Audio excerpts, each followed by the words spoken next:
মুখ কালো হয়ে গেল। তো নাবির কথা শুনে আজাদিল শয়তান মুতরম খান্নাসের যদি মুখ কালো হয়, তো দেওবন্দি তোমাদের মুখ সাদা থাকবে? তোমরা তো নাবির দুশ্মন। জি।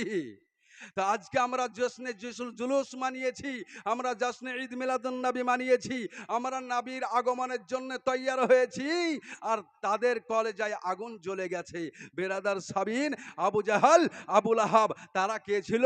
আমার নবী মুস্তাফার নিজের চাচা আবু লাহাব। সে নবীকে চিনতে পারলো না। আবু বকর সিদ্দিকে আকবর আমার রাসূলুল্লাহকে চিনতে পারলো। জোরে বলেন সুবহানাল্লাহ। এ বেরাদার সাহাবী রাসূল হযরতে আবু বকর সিদ্দিক, বেরাদার সামিন দোস্ত বুজুর্গ, তাই নবী আমার বলেছিলেন মসজিদে নববীতে নবী আমার বসে আছে, এমন তো সময় নবী আমার বললেন, এ সাহাবী রে, আইয়ুকুম মিসলি।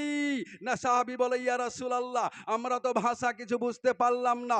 আবার বলল, আইয়ুকুম মিসলি ইয়া রাসূলুল্লাহ আমরা কিছু ভাষা বুঝতে পারলাম না।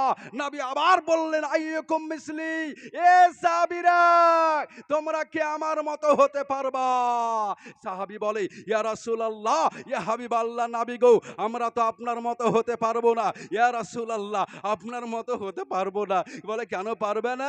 এই জন্য পারবো না, ইয়া রাসূলুল্লাহ আপনি জমিনে থেকে আসমানের চাঁদ শাহাদাত আঙুলে ইশারা করে দু টুকরা করে দিতে পারেন। জোরে বলেন সুবহানাল্লাহ।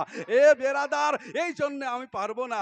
আমার ছেলেকে যদি আমি বলি যাও এই কাজটা করো, আমাকে কোকা-কোলা দেখায়, আমাকে থামস আপ দেখায়, এ বেরাদার ইয়া রাসূলুল্লাহ আপনার শাহাদাত আঙুলে যা পাওয়ার আছে আমাদের কথার পাওয়ার নাই। এ বেরাদার ইয়া রাসূলুল্লাহ তাই আমরা আপনার মতো হতে পারবো না। আমার সাহাবী বলে, ইয়া রাসূলুল্লাহ আপনি যখন আগমন করেছিলেন মরুভূমিতে সব ঘাসগুলা শুকিয়ে গিয়েছিল। ইয়া নবী আপনি যখন দুনিয়াতে আগমন করেন তখন আপনার খেজুর গাছগুলা শুকিয়ে গিয়েছিল, ফল ফুলগুলা শুকিয়ে গিয়েছিল। আপনার বেরাদার